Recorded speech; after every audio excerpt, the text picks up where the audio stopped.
ഷിരൂരിലെ ഗംഗാവലി പുഴയിലെ തെരച്ചിലിൽ കാര്യമായ പുരോഗതി. അർജുന്റെ ട്രക്കിന്റെ ചില ഭാഗങ്ങൾ ഇന്നത്തെ തെരച്ചിലിൽ കണ്ടെത്തി.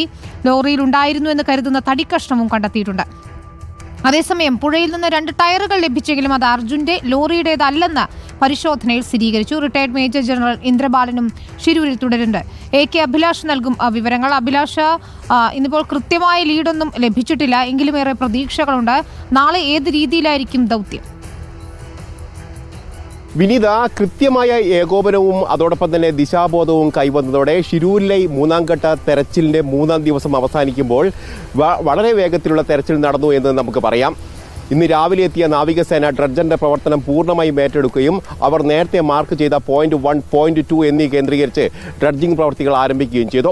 ആദ്യഘട്ടത്തിൽ തന്നെ അവിടെ നിന്ന് വാഹനങ്ങളുടെ നിരവധി ഭാഗങ്ങൾ കണ്ടെടുത്തു. അതോടൊപ്പം തന്നെ വസ്ത്രങ്ങളും മറ്റു ഭാഗങ്ങളും കണ്ടെടുത്തു. പക്ഷേ അർജുന്റെ വാഹനത്തിന്റെ ഭാഗങ്ങൾ വളരെ കുറച്ചു മാത്രമേ കണ്ടെത്താൻ കഴിഞ്ഞുള്ളൂ. ലോറിയുടെ കുറെ പാർട്സ് ഉണ്ട്, നമ്മളത് കുറവാ, നമ്മളതില്ല. ആംഗ്ലർ ബാക്ക് സൈഡിൽ കയറ് കയറ്റിയിട്ടിരിക്കുന്നു, കുറച്ച് ആംഗ്ലർ ഉണ്ട്. 95% മറ്റു വണ്ടികളുടെ പാർട്സുകളാണ്. അർജുന്റെ സഹോദരി അഞ്ജു, അതോടൊപ്പം തന്നെ ഭർത്താവ് ജിതിൻ എന്നിവരെ കൂടി ഡ്രഡ്ജറിൽ എത്തിച്ച് നേരത്തെ കണ്ടെത്തിയ വാഹന ഭാഗങ്ങൾ കാണിച്ചു.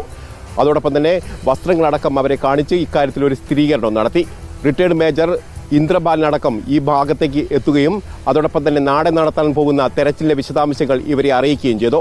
CP4 കേന്ദ്രീകരിച്ചുള്ള ഒരു തെരച്ചിലായിരിക്കും നാളെ നടക്കുക. അതോടൊപ്പം തന്നെ ഇവിടെ വാഹനം ഉണ്ടാവാനുള്ള സാധ്യതയാണ് ഇന്ദ്രബാലൻ ചൂണ്ടിക്കാട്ടുന്നത്. നമുക്ക് CP4 നേരത്തെ പോകേണ്ടത്. അവിടെ പോയിട്ട് അവിടെയാണ് ഭാരത് ബെൻസിൻ്റെ ട്രക്ക് കിട്ടാൻ മാക്സിമം പ്രോബബിലിറ്റി. CP4 നമുക്ക് മാപ്പിൽ അറിയാം എവിടെയാണെന്ന്, 32 മീറ്റേഴ്സ് എന്നുള്ളതല്ലേ സാർ ഇവിടുന്ന്. അപ്പോൾ അതിൻ്റെ എക്സാക്ട് ഗ്രൗണ്ട് പൊസിഷൻ പറഞ്ഞു കൊടുത്താണ് വന്നിരിക്കുന്നത്. ഏതായാലും അർജുന്റെ വാഹനത്തിന്റെ ചില ഭാഗങ്ങൾ കണ്ടെത്തിയതോടെ ഗംഗാവാലി പുഴയിൽ ആ വാഹനമുണ്ടെന്ന് ഉറപ്പിക്കുക കൂടിയാണ് ഇന്നത്തെ തെരച്ചിലൂടെ ചെയ്തിരിക്കുന്നത്. AK അഭിലാഷാണ് ഷിരൂരിൽ നിന്ന് വിവരങ്ങൾ നൽകി.